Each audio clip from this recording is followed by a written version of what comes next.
Salut à tous. Alors, première vidéo depuis dimanche dernier. J'ai fait un live hier, mais c'est ma première vidéo. Donc, je vais peut-être en faire une en début de soirée, une autre, sur un autre sujet, qui n'est pas le sujet du siècle, mais c'est un constat et j'ai envie d'en parler. Donc, vous verrez probablement ça 2-3 heures après celle-ci. Concernant donc celle-ci, le PSG pour le match de Champions League. Alors déjà, je suis content que la Champions League, comme tous les ans, revienne. C'est l'événement. En plus, moi, je suis content parce que finalement, ça revient sur beIN Sport. Depuis 3 ans, j'étais obligé de me démerder pour voir certains matchs d'une façon ou d'une autre ailleurs, etc. Parce que j'avais pas envie de mettre de la thune sur tous les abonnements, etc., etc., etc. Ça me saoulait. Donc, je suis content pour les 3 prochaines années de retrouver ce que j'avais pour les 3 années d'avant. Avant que ça aille sur RMC Sport et tout le merdier. Donc je suis content. Donc ce PSG, déjà on va parler des quel genre de compo il y aura, parce que quels sont les absents déjà officiels entre les suspendus et les blessés. Alors suspendu, tu auras Di Maria et Gay. Gay, au niveau milieu, c'est pas n'importe quoi, donc ça peut être un petit peu chiant. Niveau blessure, tu as Verratti, là aussi au milieu, qui sera absent officiellement. Donc déjà, Gay et Verratti, déjà, les deux. Verratti, c'est pas si surprenant que ça. Chaque saison, il nous fait le coup, donc de toute façon, il manquera lui aussi la moitié des matchs de la saison. T'as Ramos, qui jouera probablement pas avant la fin du mois de septembre, donc on verra bien, parce qu'il sera important quand même qu'il revienne, celui-là. Parce que tu te dis, après 4 mois sans jouer, ça fera 4 mois et demi à la fin du mois de septembre.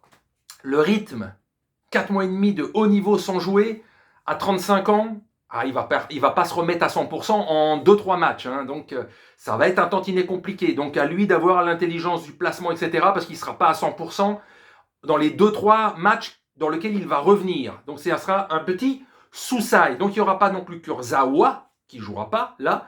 Kimpembe, on n'est pas sûr. Donc là aussi. Niveau défense centrale, t'as pas Ramos et peut-être pas Kimpembe, je dis bien peut-être pas, et ben ça voudrait dire qu'on va remettre Kerrer. Mais quand tu vois le début de saison de Kerrer, quand tu le mets sur les ailes, tu peux t'inquiéter, il n'est pas à la place, il se fait démonter, il s'en prend plein la gueule depuis le début de saison. Il fait son taf, il est propre, il n'y a pas grand-chose à dire.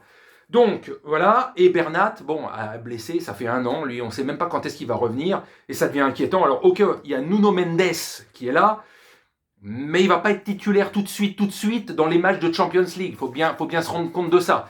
Donc peut-être qu'à la mi-saison, il va prendre de l'envergure et prendre de la place, parce qu'il va montrer qu'il a sa place, mais pas tout de suite. Donc on va bien voir, ça risque d'être plutôt Diallo, côté gauche, vu qu'il n'y a pas de Kurzawa, il n'y a pas de Bernat, voilà. Donc voilà les absents, les Di Maria, Gay, Ramos, Kurzawa, Verratti, peut-être Kimpembe et Bernat sûr. Donc dans les buts, on hésite entre Navas et Donnarumma, même si moi je mettrais Navas. Mais bon, après c'est Pochettino qui décide.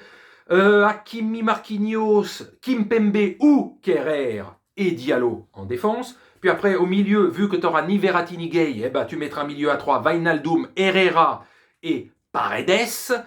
Et devant, tu auras peut-être déjà la triplette qu'on attend, parce que Icardi sera dispo, mais ne sera pas probablement titulaire. C'est pas le plus fort à l'heure actuelle.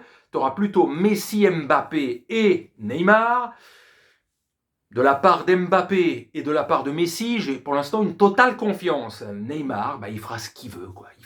Il fera du sale, il fera pas du sale. Il sera motivé, il sera pas motivé. Il sera dans la provoque ou pas, parce que quand il accélère, il laisse surplacer les adversaires. Ou c'est un peu plus compliqué. Et donc, il va s'énerver et faire dans la provoque, etc.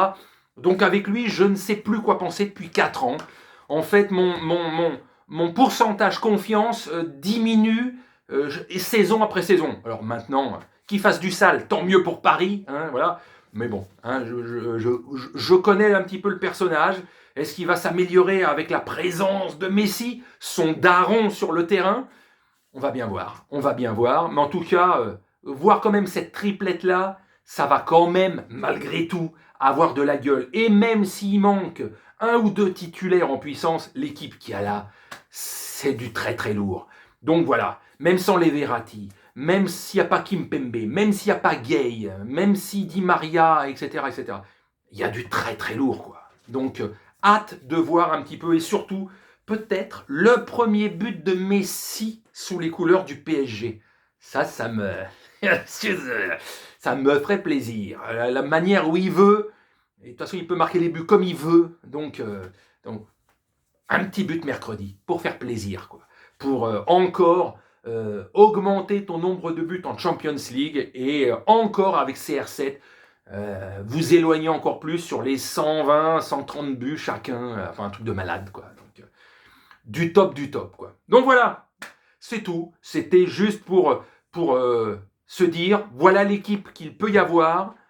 C'est déjà du très lourd, et j'ai surtout hâte que cette Champions League revienne, comme chaque année.